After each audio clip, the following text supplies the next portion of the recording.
Today's exploration is guided by the profound insights of Dr. Hani Achin from the Marvelous Quran channel. Together, we're going to delve into one of humanity's most enduring questions, and we'll be looking at it through the lens of a single, really powerful principle.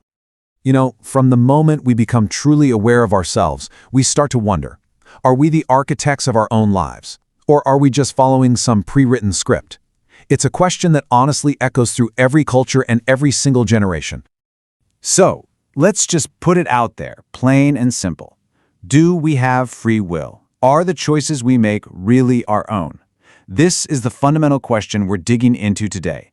And we're going to look for clarity, not just in abstract philosophy, but within a very specific textual framework. I mean, people have been debating this for thousands of years, and the arguments are just vast and incredibly complex. But instead of getting lost in all of that, we're going to zero in on one foundational principle that gives us a really powerful way to understand it. We're turning to a verse from the Quran that offers a remarkably complete and self-contained framework for human agency. It's amazing because it talks about choice, capacity, accountability, and consequence, all in one single statement. Just take a moment to let that sink in. Allah does not burden a soul beyond that it can bear. It gets every good that it earns, and it suffers every ill that it earns. There's such a profound balance and a deep logic captured in these words. So, to really get the full weight of its meaning, we're going to break this verse down into its three core pieces. You'll see how each part builds perfectly on the last, creating this really cohesive model of free will and responsibility. Okay, the very first concept is one of capacity, or wus'ai in the original Arabic. Now, this isn't some vague, abstract potential. It's talking about the specific individual scope of our abilities, our resources, our knowledge, the unique arena that each of us operates in. And that brings us to the first part of the verse, which basically establishes the fundamental rule of the game, so to speak. It's a profound idea.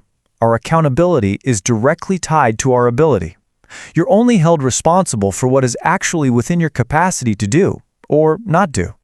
So once this fair and just boundary of capacity is set, the verse immediately moves on to the consequences of the choices we make inside that boundary. This is how the principle builds itself into a complete system of accountability. And this is where it all clicks into place. See, the verse doesn't just talk about our limits, it talks about what happens within those limits. It lays out this perfect symmetry between our positive actions and our negative ones. And this just illustrates that symmetry so brilliantly. Notice the language here.